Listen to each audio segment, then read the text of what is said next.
Wyandank. From Brooklyn Heights, or Ipatongo, the high place of Drees, where the Carnacy Indians made wampum, or suant, and where they contemplated their great spirit in the setting of the sun across the meeting waters, to Montauk Point, Long Island has been swept by the wars of the red men, and many are the tokens of this occupancy.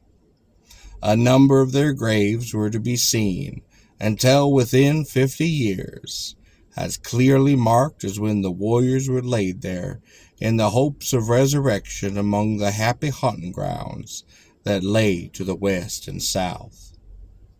The casting of stones upon their death spots or graves of some revered or beloved Indians was long continued, and was undoubtedly for the purpose of raising monuments to them, though at Monument Mountain, Massachusetts, and Sacrifice Rock, between Plymouth and Sandwich, Massachusetts,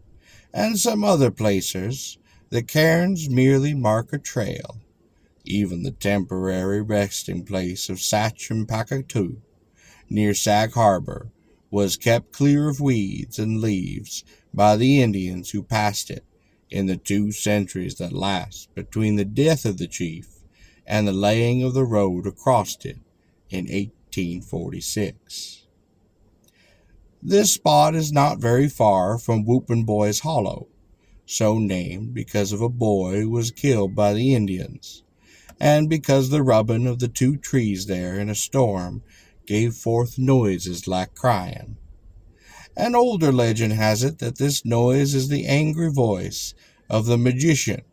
who tried to slay Wyandank, the Washington of the Montauks, who was buried upon the east end of the island. Often he led his men into battle, surrounding the war whoop, copied from the screaming of the eagle, so loudly that those who heard it said that the Montauks were crying for their prey. It was while killing an eagle on Block Island, that he might use the plumes for his hair, that this chief disclosed himself to the hostiles and brought on a fight in which every participant except himself was slain. He was secretly followed back to the Long Island by a magician who had hopes of enlisting the evil ones of that region against him. The giants had left their tracks in Bloodstone Rock and Printed Rock near Napagui, and such renegades as he who, having betrayed his people, was swallowed by the earth,